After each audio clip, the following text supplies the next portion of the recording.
For the yarn, I chose an Aran weight cotton in the closest colours I could find. Here's the thing, I remember Chucky's sweater being an almost turquoise blue, but looking back on the cartoon itself, it is undoubtedly a light sky blue. Which colour do you remember?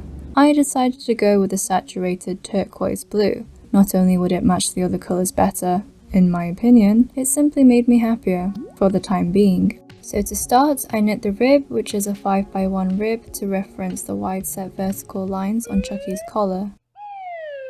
Oh no. To create the same rounded effect as seen on Chucky's shirt, I knitted double the length of the desired collar, folded it over, and knit the live stitches with the cast on stitches.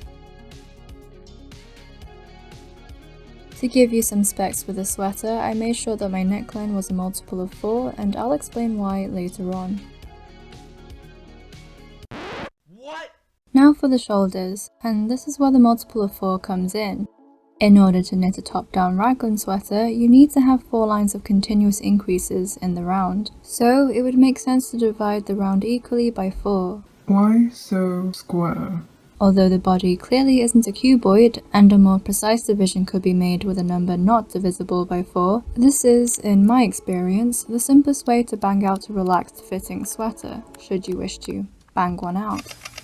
The time had arrived for my first yarn join, and after the last few projects, I was really done with weaving in everything at the end, so this time I decided to readopt the Russian join, a join I hadn't made in quite some time, partly due to the types of yarn I was using, but mostly due to the reality that this join is just extra. Extra steps, extra tools, extra time. Well, technically if anything, it actually saves time because I won't be spending hours fiddling with dodgy yarn ends later. This is basically the yarn that was part of the join. It's a tiny bit bigger, but not by much.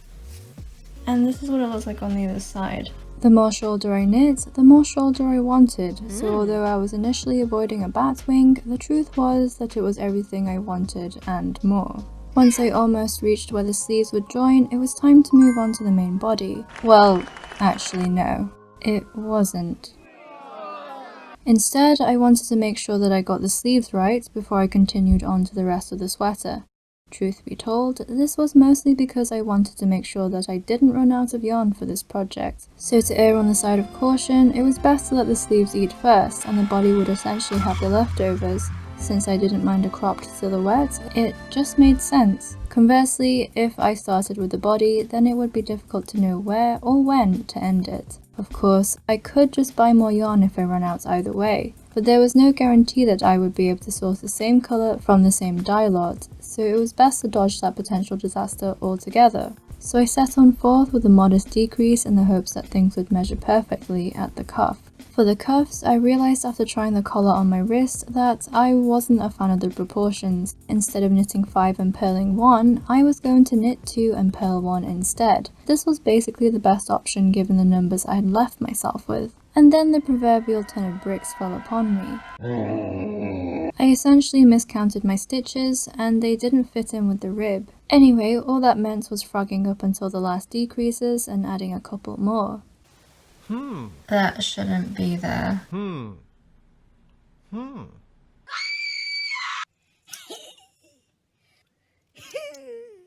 That was very unsatisfying. Finally, I turned the sleeve inside out and knit the folded over cuff to the inside of the sleeve while casting off simultaneously. One down,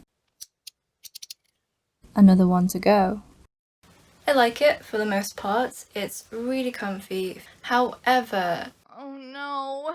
Is it just me, or do the joins not look that obvious in this light? Am I going crazy? I'm going to start the body by joining the sleeve with the front and the back. So everything was going well. A bit too well, I should probably say. My bubble had finally burst. In truth, it was far worse than I could fathom, let alone accept. The first set included extra increases, and the second set was missing increases. Despite being the wrong number, the stitch count was actually balanced on both the front and back sides. I could have just left it, but of course, I could never.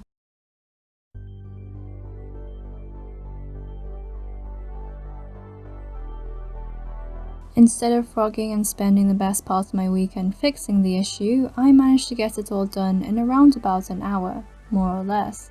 I felt like a surgeon. Heck, what was I doing fixing this sweater when I could have been saving lives on the operating table? The next side was much easier due to the absence of decreases, unlike the first side. The only problem was that the further up I progressed, the more yarn I had to magically feed into each loop, and well, things were looking a little Lacy. but I had gone too far, past the point of no return. I had finally reached natural waist level, and the decreases could go and decrease somewhere else. The loose side bothered me a little, but it was fixable. It was time to introduce increases again. What otherwise seemed like a sharp switch from taper to flare actually draped pretty naturally on the stand, so I decided to keep going with it until it didn't. At this stage I was left with a lot more yarn than I had originally estimated. This sweater was evolving into its ultimate form, the sweater dress. All I had to do was finish off the increase rows and then continue with the same rounds until I ran out of turquoise. Turquoise. However you pronounce it.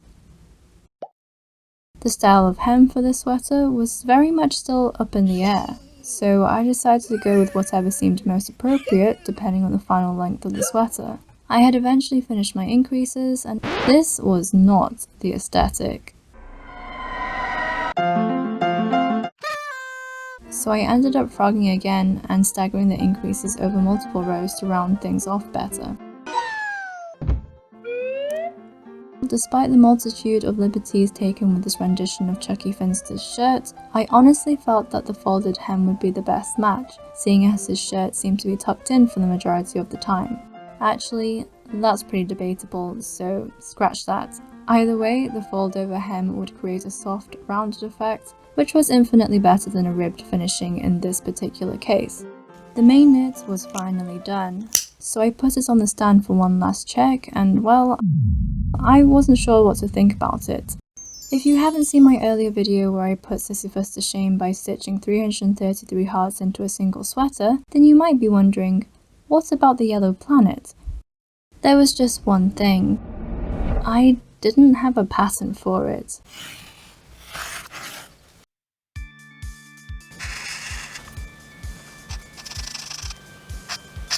Now to see if the colours ran.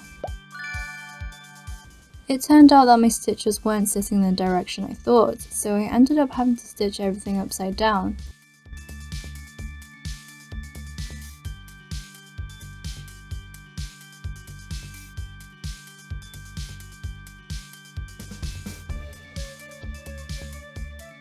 I really need to start weaving in the ends, but I can't begin to tell you how bad the lint is from this yarn. This blue is in my hairbrush. Apparently, washing the garment would help to ease the issue, so that's what I did. Except, by the time I had discovered the colour run, it was far too late. The blue had already seeped into the yellow, and I was left with a patchy green mess. Nothing would guarantee the same thing wouldn't happen again. So alas, here it is. Baba.